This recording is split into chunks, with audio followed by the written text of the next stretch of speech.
My name is VG, and this is my story. When I was a student, I moved to Tai-Poh, a city at the forefront of technology, full of promises and opportunities. Its multicolored neon lights illuminated a jungle of skyscrapers. However, the cost of living was exorbitant. To fund my studies, I worked night shifts in small arcades. My daily routine involved repairing machines, wiping players' sweat off controllers, and collecting coins. It was a job with such meager pay that I struggled to make ends meet.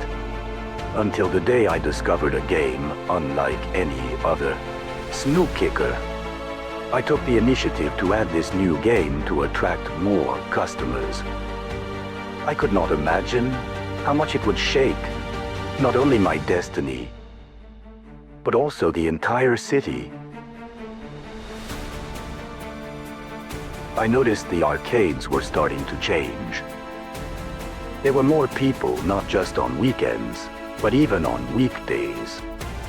Local champions began to emerge, and the game's popularity exploded on social media. My bosses rewarded me handsomely, and I started earning significant bonuses. My financial struggles seemed to vanish, and for the first time in a long while, I lived comfortably. However, I noticed that Snookicker was influencing players, especially young people. At first, there was an improvement in their academic performance, particularly in mathematics. The youth of Tai-Poh, once passive and compliant, began questioning the established order. This unsettled the teaching staff and the city's public structures.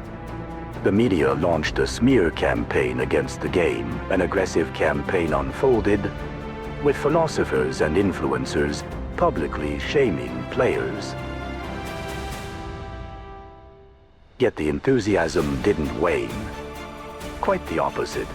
Tournaments started to organize. The intended backlash had the reverse effect, allowing me to continue earning even more money. Everything seemed to be going well, until one day. The controversial game Snookicker is now banned. Any participation will subject offenders to heavy fines. The authorities launched a large-scale national security operation. Worse still, a list of suspects was made public, and to my great shock, my name topped the list. I had become a target. Agents began investigations, and arbitrary arrests were carried out. The initial penalties were harsh, and I knew I couldn't evade their surveillance for long. Tai-Poh is known for its severe punishments. That's when the bad news began piling up. I was fired. I received a letter from my boss. Pressure had been exerted by certain government agents. The noose was tightening. Next came a summons from the university dean. My student status was revoked. No job, no studies, and soon perhaps, no freedom. I considered leaving everything behind to save myself and avoid prison. I received a strange call. It was from the creator of Snookicker. He proposed a meeting in person. This call, as unexpected as it was mysterious, might change everything. Or not. My name is VG, and this is my story. In just a few months, I went from being a simple student to a fugitive.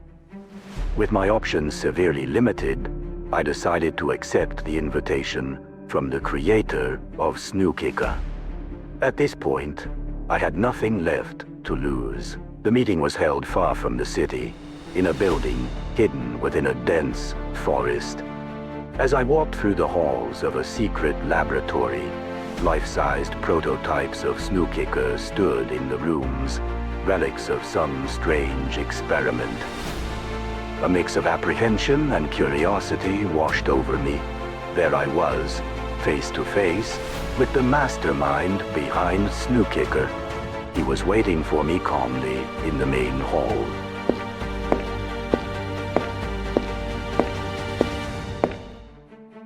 Welcome to my lab, VG. He claimed to understand the trials I was enduring and even offered to compensate me, along with other affected players. But strangely, I held no grudge against him. On the contrary, I wanted to know more.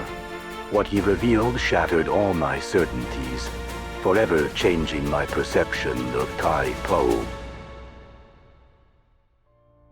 Dr. Ivanov was a true genius.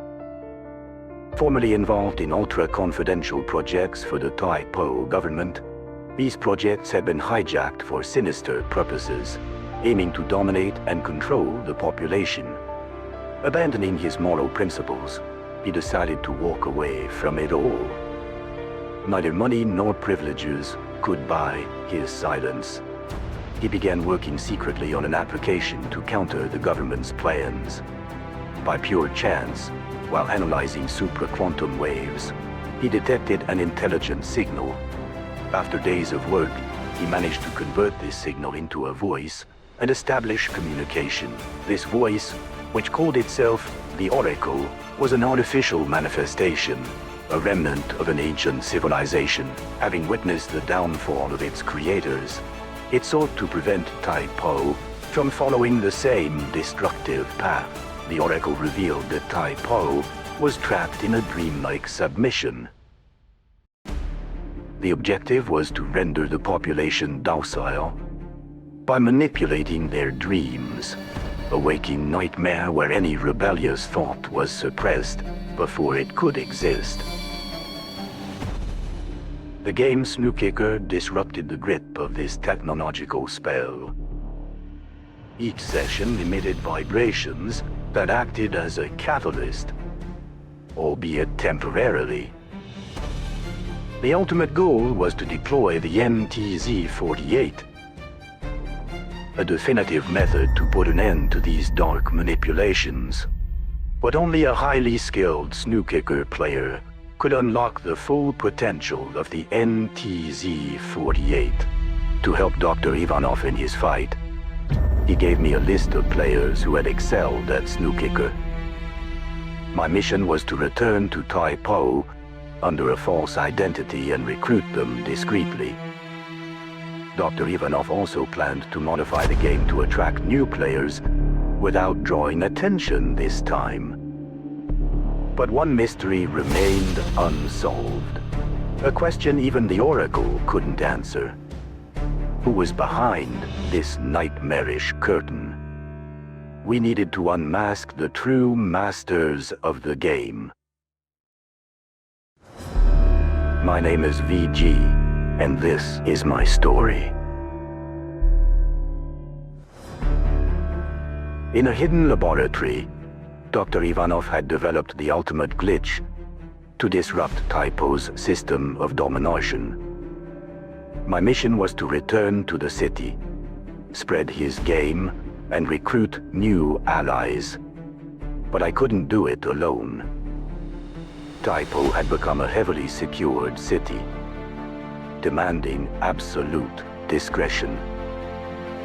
That's when Dr. Ivanov introduced me to someone who would become my guide in this urban labyrinth. An infiltration expert with a vast network. Babu. Behind his laid-back demeanor, he owned arcades, restaurants, and countless other establishments, all secretly transformed into rallying points.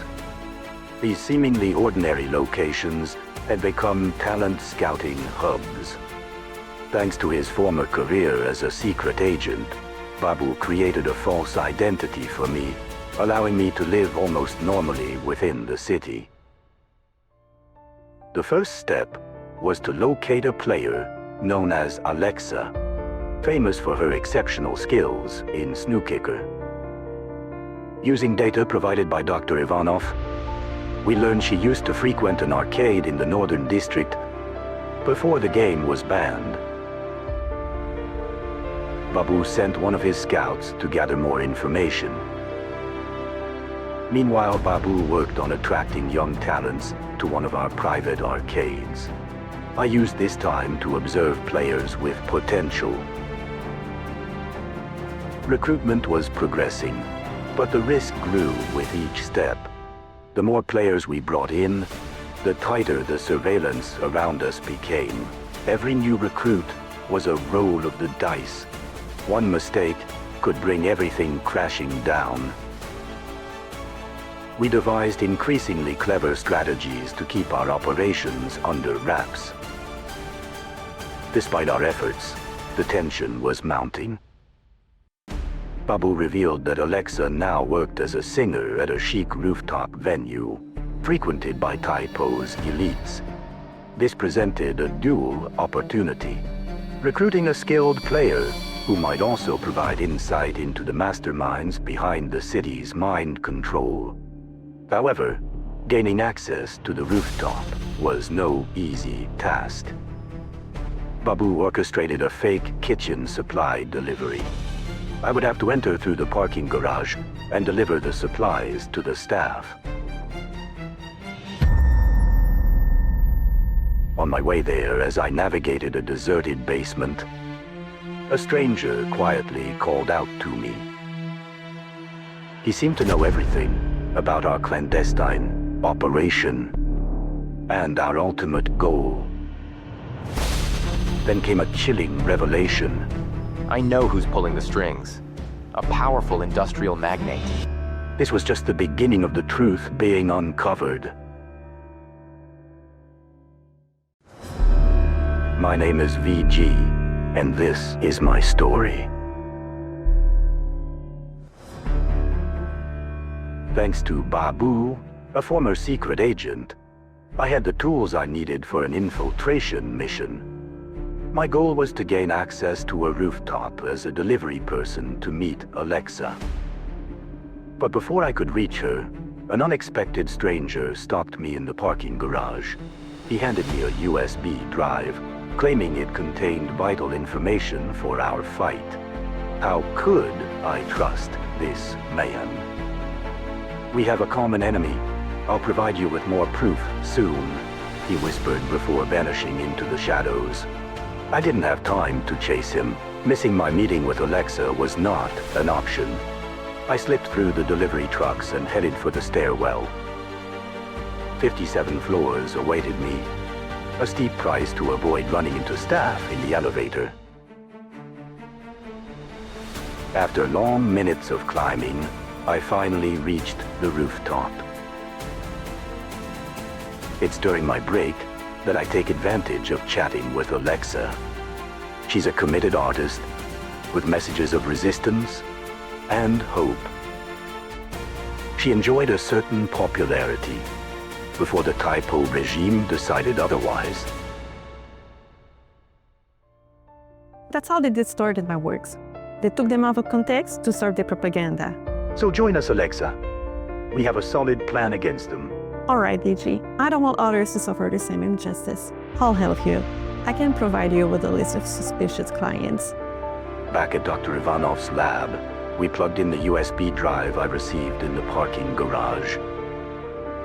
It contained a series of videos captured by surveillance cameras, revealing alarming details. The footage showed a village where agents with advanced technology stormed in, searching for someone named Yunfa. He was part of a medical experiment. But the tests were horrific. The lure of money had trapped him in this nightmare, though he eventually escaped to rejoin his clan. To cover up the incident, the agents executed everyone in the village, using deadly dream technology, eerily similar to the mind control methods used in Tai-Poh. If Yunfa were still alive, he might confirm this lead, but it seemed likely he had already been eliminated. With the Oracle's resources, we tracked down Yunfa's last known address, hoping to find clues about his final days. I went alone to a remote area on the outskirts of the city. The front door was already ajar, and an eerie silence hung inside.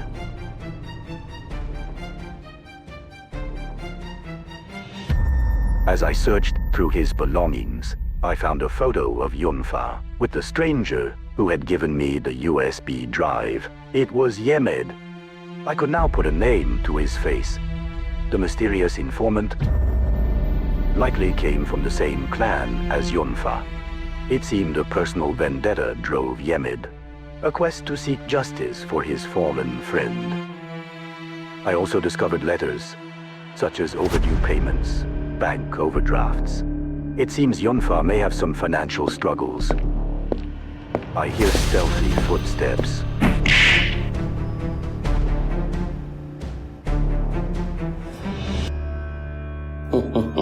I have finally found you. It's over, man.